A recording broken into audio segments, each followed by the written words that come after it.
First of all, before we get started, Bruce, more or less, how many big reads did Pomona get? 5. 5.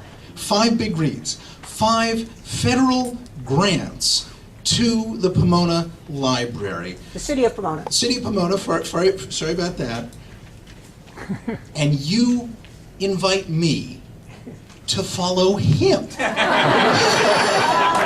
Thanks, Bruce. I appreciate it. I'm really grateful for that. No, seriously, thank you for inviting me to be here. I did, in fact, help create the big read with my boss, Dana Gioia. I got a phone call, not unlike Jose got, only in my case it was from a guy named Dana Gioia, who was a poet in California, and before that a businessman, and wanted somebody to be the director of literature for the National Endowment for the Arts. I was, at the time, the book critic of the San Francisco Chronicle.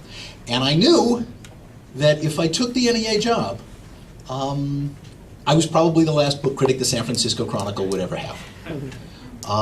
Probably I don't need to tell you this, these are not super comfortable times for professional book critics, which is a shame. You know, big city like San Francisco, Stanford in its backyard, San Francisco, Berkeley in its backyard, was not going to have a full-time book critic because when a book critic leaves a newspaper voluntarily, which hardly ever happens anymore, do they try to talk him into staying? No, they dance a jig.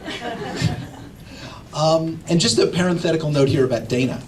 Dana is like Exhibit A for the indispensability of libraries. You know where Hawthorne, California is? Hawthorne, notwithstanding the fact that it is the birthplace of the Beach Boys, and of Dana, who can't really carry a tune, but wrote a poem about the Beach Boys once.